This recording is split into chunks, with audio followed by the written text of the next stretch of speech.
Alright, so we're reinstalled inside here. We're looking at the speedometer gear that comes with this is significantly bigger than what was on the shaft before. So we're checking into that. I did have to remove the front drive shaft, so with a little help with Snappy. Wherever that guy's at. Oh, there he is. Half-inch impact. Love you, buddy. Best friend ever. Went ahead and got that taken care of. So now we're all reinstalled here. Going over the directions a little bit to make sure we do things right for the speedometer. Don't really need it, but it's kind of nice to have. So we're moving right along here. Pretty good time. Got ourselves cleaned up here. This little slot area is actually where the little filter sits for the oil pickup, which we have yet to get cleaned up. We still have yet to clean up the other side of it, of the case.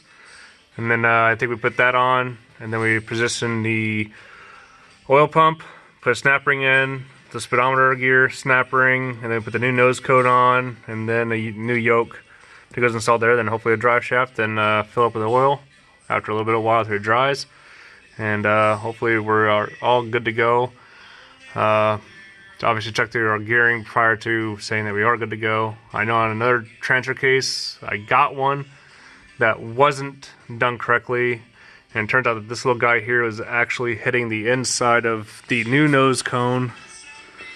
Where is it at? This guy here, which I thought it was because it was hitting this bolt here, but in fact this wasn't machined well enough, so I actually got a little die grinder tool and ground that out a little bit. Hopefully we don't run into that issue with this one, so we can just kind of assemble and go. So moving right along.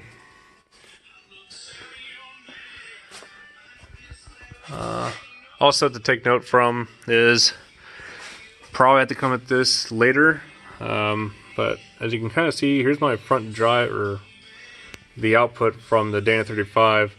As you notice, the trench case is going kind of at an angle this way. I'm hoping the double cardan will go ahead and take care of that. If not, then I'm going to have to go get real fancy and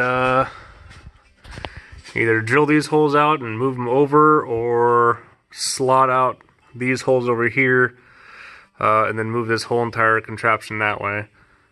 So I want to shout out to big thank you to Rough Country for that ingenious idea for not too much movement, for, you know, allowing things to happen. So if you're looking at a long arm kit and you actually like working on your own shit, don't go with Rough Country.